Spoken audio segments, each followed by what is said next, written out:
Question de Dasseguin. Bonsoir monsieur Asselineau. Il se trouve que je suis allé voir un maire cet après-midi. Il m'a demandé si le programme était chiffré. Avez-vous prévu de chiffrer les recettes et dépenses du programme plus précisément? Oui, alors, bien sûr, on aura éventuellement, on précisera les chiffrages. À propos de chiffrage, je ne sais pas quel était ce maire. Il y a d'abord deux choses à dire. C'est que c'est très gentil d'abord d'être allé voir un maire pour obtenir un parrainage. Il faut bien toujours préciser au maire qu'à la limite, le programme de mon programme présidentiel ne devrait le concerner que de façon relativement accessoire. Ce qu'on demande d'un maire d'abord, c'est d'assumer la démocratie. Nous sommes un mouvement politique qui avons fait 190 000 électeurs le 6 décembre dernier, il y a bientôt un an, avec 0,9% des suffrages.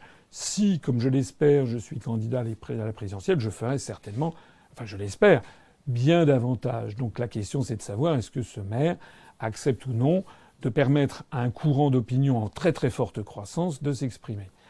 Alors s'agissant je ne me défile pas, j'ai déjà eu l'occasion d'expliquer à plusieurs reprises que ce chiffrage, d'abord de le donner, sortir de l'Union européenne en coût direct déjà va nous économiser au minimum 8 à 9 milliards d'euros d'argent que nous ne donnerons pas. J'ai eu l'occasion d'exprimer dans certaines de mes réunions publiques récentes des diminutions d'un certain nombre d'élus de la République pour gagner de l'argent. Je pense qu'on doit pouvoir économiser relativement facilement 1, 2 ou 3 milliards d'euros. Je signale également que sortir de l'Union européenne et de l'euro nous fera baisser un nombre considérable de réglementations. Il y avait, je l'avais mentionné dans une conférence que je faisais il y a 2-3 ans, certains ont chiffré le coût macroéconomique des réglementations européennes sur l'économie française à plusieurs dizaines. Il y a même le chiffre de 60-65 milliards d'euros qui avait été évoqué. Je signale également que l'euro, la récession que l'on nous impose, j'en parlais tout à l'heure, les faibles taux de croissance cesseront quand on sera sorti de l'euro, qu'on aura pu déprécier le franc nouveau et procurera des fortes ressources fiscales à l'État. C'est toujours ça dans le problème du chiffrage des programmes. En général, les gens veulent voir la liste des dépenses, mais ils oublient de regarder les recettes. Il faudrait expliquer, par exemple, à ce maire que ça n'est pas en diminuant les dépenses que l'on va atteindre l'équilibre budgétaire. Ça paraît contre-intuitif, comme on dit maintenant, et c'est pourtant le cas, puisque les recettes dépensent assez souvent des dépenses. Mais j'aurai l'occasion dans les semaines et les mois qui viennent de préciser cet aspect des choses. Et puis il faudrait surtout aussi dire au maire qu'il demande la même chose aux autres. Voilà. Alors peut-être est-ce qu'il avait à l'esprit parce que je sais que c'est souvent quelque chose qui on m'a interrogé là-dessus, c'est le volet des nationalisations, des renationalisations de ce programme. Je rappelle que la majorité, pas toutes, mais la majorité des entreprises qui sont citées comme devant être renationalisées ou interdites de privatiser sont de facto encore en main publique. Elles ont commencé à être privatisées. EDF est encore en main publique. Voilà. Donc j'ai bien précisé que ceci, on verra notamment le type de nationalisation à effectuer. Ça peut être une nationalisation totale à 100% du capital. À ce moment-là, ça s'appelle une étatisation.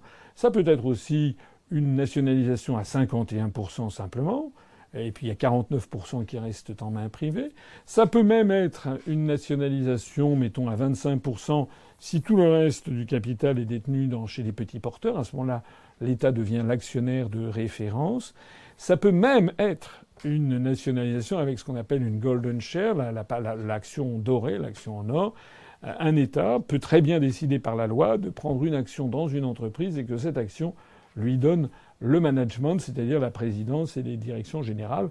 Il y avait naguère, enfin jadis, le Crédit national qui octroyait des crédits bonifiés à l'industrie qui fonctionnait sur ce schéma. Alors, pas besoin de vous dire que c'est totalement interdit dans le cadre des traités européens maintenant, mais enfin ça peut exister. Soyons en tout cas certains, c'est que il faut bien préciser à ce maire ou à d'autres qui poseraient les questions, ou d'ailleurs pas seulement à des maires, mais à vos collègues, à vos amis, à votre famille qui diraient « Ouh là là, mais qu'est-ce que c'est que ça ? Ça nous entraîne loin ». Et la meilleure des réponses que je peux faire, c'est de comparer la gestion de l'UPR à la gestion de ces grands donneurs de leçons que sont les membres du PS ou les membres des Républicains. Voilà. Le genre du style, les dirigeants des Républicains qui donnent des leçons de bonne gestion. Je rappelle que M. Sarkozy a laissé une ardoise de plus de 600 milliards d'euros d'endettement massif de la France en l'espace d'un quinquennat. On n'avait jamais vu ça sur une aussi courte durée depuis Vercingétorix. Et je rappelle que le mouvement Les Républicains, par exemple, est un mouvement qui est en faillite. Ils ont un endettement de 55 millions d'euros et ils ont une situation nette bilancielle de moins 35 millions d'euros. Voilà. L'UPR, nous, alors même que les Républicains reçoivent beaucoup d'argent public, de l'ordre de 25 ou 27 millions d'euros par an. Parti socialiste, c'est pas beaucoup mieux. Hein, voilà. D'ailleurs, on ne compte plus les partis qui sont en faillite. L'UDI est en quasi-faillite. ELV Les Verts est en faillite. Nouvelle donne de M. Larouturou, c'est le bureau politique qui a attaqué M. Larouturou. Ils ont mis un millier d'adhérents, ils ont 23 millions d'euros de dettes, etc., etc. Nous, à l'UPR, je suis fier de le dire, nous avons 0 € de recettes de l'État. Toutes nos recettes, 100% de nos recettes, c'est les adhérents et les donateurs. Et en plus de ça, nous avons 0 € d'endettement. Voilà. Ça veut dire au passage que nous avons 0 € de frais financiers. On ne paye aucun intérêt. On a 0 € d'endettement.